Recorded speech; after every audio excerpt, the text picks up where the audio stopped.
Okay, boys and girls, let me give you the plan for the rest of the week. All right. Problem 1, there are 4 problems on the front page. It simply says find the critical numbers of the following function. Sketch a graph of the function on your calculator. Identify if the critical number represents a local min or max, a point that is not differentiable, or none of the above. Sketch a graph and find the value of the local max or the local min wherever they exist. So look at the problems. Would you like to do A, B, C, or D? I'll do one of them with you. D? Okay, let's do C. I'm sorry, D. We'll do D, okay? Now, critical points. Critical points are where the function is undefined, or where the derivative is equal to 0, or the derivative does not exist, okay? So, as you look at this, we have x over x squared plus 1. Is there anywhere where it's undefined? I would find that by taking the denominator and setting it equal to. Is x squared plus 1 ever equal to 0?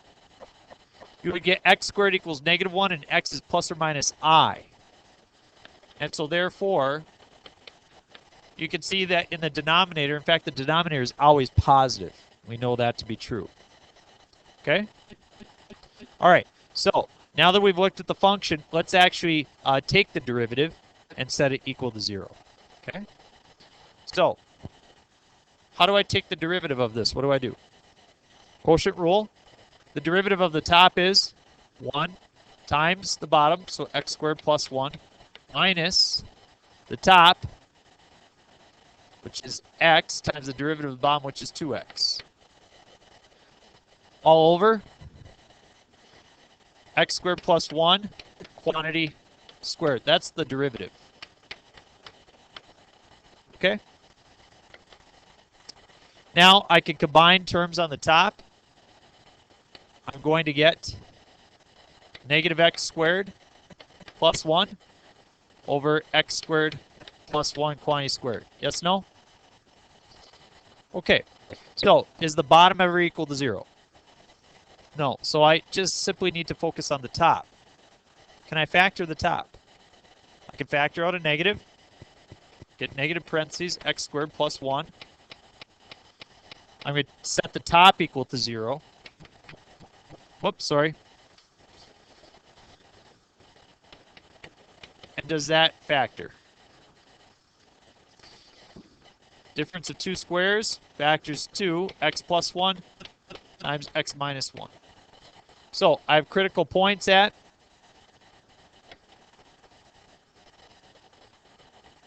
those are my critical points. The directions say to sketch the graph and identify if these are local mins or maxes or what they are. So let's try to look at our calculator and see exactly what we have going on here. If I go into y equals, I have x divided by parentheses x squared plus 1.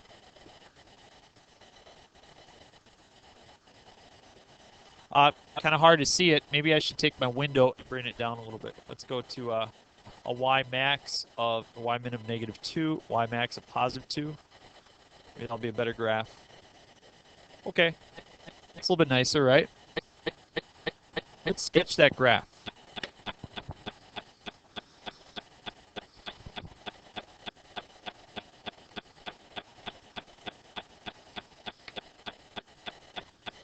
So when I found 1 and -1, do those refer to local mins and maxes? And -1 is right there. +1 is right there. You can see that I have a local min and I have a local max. Now, I know that you're saying to yourself, well, why am I sketching a graph of that? Okay, shouldn't we be able to figure that out on our own? Section 4.5, we do curve sketching by hand. So we will try to come up with exactly what the curve looks like without doing any graphing on our calculator. And that's the really exciting part of where we're headed. So I want to find the actual min and max values. Question? For this function, it would be the absolute min and absolute max as well. We're not interested in that right now. Those are just really definition pieces that I think you guys got them. So, all right, how do I actually find what those values are? What is the min and what is the max? How would I figure that out? Plug it in my original. So for this spot right here, I would do 1 divided by 1 squared plus 1. What's 1 over 1 squared plus 1? 1/2. And for this one, I will do -1 over -1 quantity squared plus 1. Right. So I have a maximum value of this function of 1/2 locally and globally, or absolute, however you want to say it. And then I have the minimum as well of -1/2. So that's what you're asked to do. And so for these functions here, you can take the derivative, set it equal to 0, and solve. You can see that the other ones are polynomials, whereas we did the rational one together. So that should be pretty straightforward. But I want you to sketch a curve and realize where those spots happen. Any questions there? So those should go pretty quick for you, okay? Go to the backside.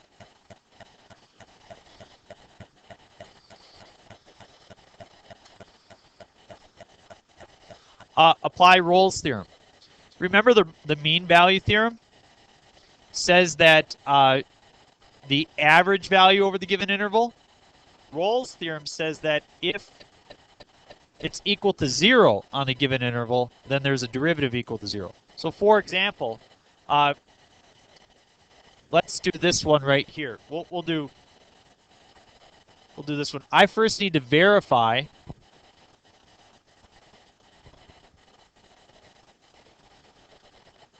that f of a equals f of b. What is my a value in this case? 0. And what is b? B. B is 2. So let's plug them in. What is f of 0? 1. What is f of 2?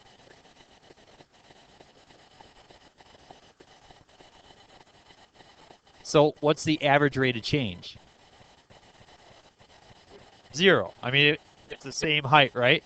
So what Rolle's theorem says is if they have the same height, then the average rate of change is 0.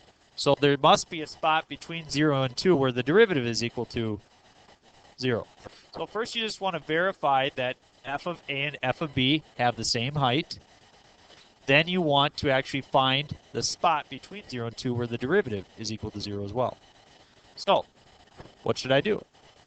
Take the derivative, 2x minus 2, and set it equal to the average rate of change, which is 0.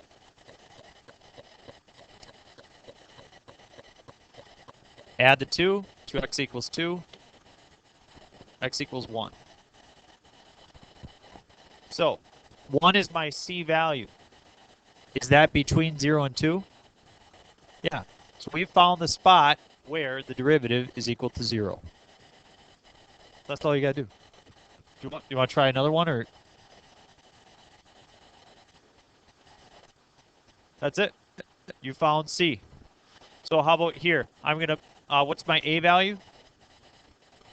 What's my B value? So I do f of -3. I will have -6 times the square root of 0, which is 0. And then I'll do f of 0, which is 0 times the square root of 3, which is 0. So if it has the same height at the beginning of the interval and at the end of the interval, what's the average rate of change? 0. So Rolle's theorem says that there must be a spot in between where the average rate of change is 0. So what do I need to do? I need to take the derivative. How do I take the derivative of that? Product. Very good. Product rule says I take the derivative of the first one. What's the derivative of 2x? 2 times the square root of x plus 3. You guys, you know, you're really in good shape. A lot of you guys said product rule right away. Last year when that happened, I didn't push them hard enough on through that stuff, and anxiety just came over everybody's face. I remember doing this problem. Like, what? How do you know what to do when? You know, so you guys are in good shape that you remember that. Our work is paid off. Okay. Plus 2x times the derivative of x plus 3 to the 1/2 power. How do I take the derivative of the square root of x plus 3? Chain rule. Okay, so we got to set that up. I've got u to the 1/2 x plus 3. What's the derivative of u to the 1/2? So 1 over 2 square roots of u. And what's the derivative of x plus 3? 1. I'll get back in.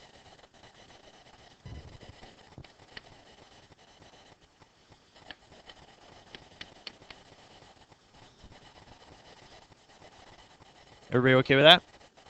Set it equal to 0. What happens to the 2's?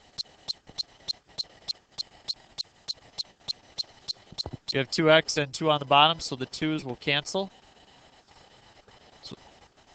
All right, now I'm going to subtract that over the other side. So I have 2 square roots of x plus 3. I'm going to write that over 1 is equal to x over the square root of x plus 3. Negative, negative, negative. Thank you. So I just subtracted that over. Cross multiply is a great option here. I'll get 2 times x plus 3. What's 2 times x plus 3?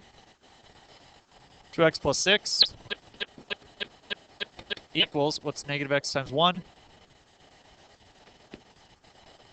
Subtract the 2x. 6 equals negative 3x. Negative 2 is equal to x. Is that negative 2 between negative 3 and 0? It is. No.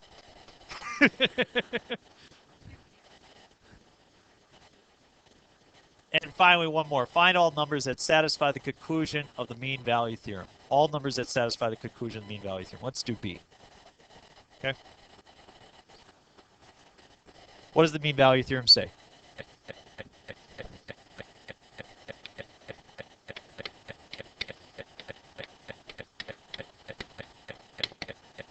Is the average rate of change and is equal to the instantaneous rate of change at some c for c in the interval AB. Very good, Taylor. Yeah, no, Taylor, you're very good. You had, but so we're saying average rate has to be equal to the instantaneous rate at some point within that given interval. So we are going to use that right here. I first should find the average rate of change. I have A and I have B. So A is 1, negative 1. B is 3. F of A, F of B. Oh boy. So negative 1/3 is negative 1 times 1/3 is negative 1/3 minus negative 5. So 4 2/3. So 14/3. Sure. Is it negative? Yeah, 4.67. Okay. And then f of b would be, let's see, if we plug in 3, we get 27 times what there is 9, negative 6. Okay. So I'm going to plug those values in. I have f of b, which is negative 6, minus f of a, which is 2.6 repeating, over 3 minus 4.6 repeating, excuse me, minus negative 1. So negative 6 minus 4.6 repeating is negative 10.6 repeating over 4. What you guys got?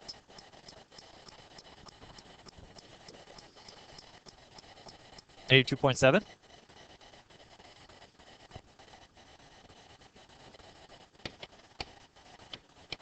$2.67, 2.6 repeating. Great. Whatever. We'll go negative 2.67. Negative 2.67. Okay, so what does negative 2.67 represent?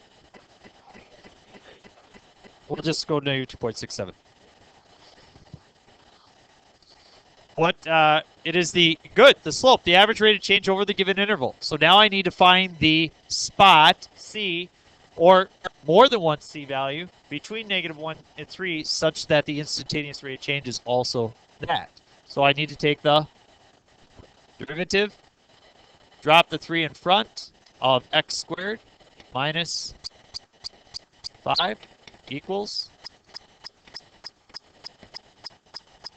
add 5 to both sides, x squared equals 2.33. Square root both sides. So I'm not asking you to write an equation for the lines here, just simply find those points. Are both plus or minus 1.53 between negative 1 and 3? No.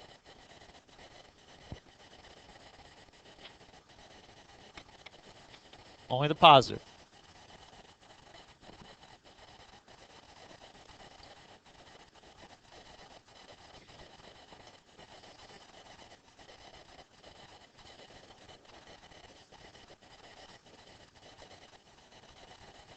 You can do it. The answer key. I have problems 1 through 8. I don't have anything after that. Would you like that? I promise it by tomorrow. She'll work? Sure. I'll do it 7th hour during my prep. I promise. No, I will. I will. Okay. Go ahead.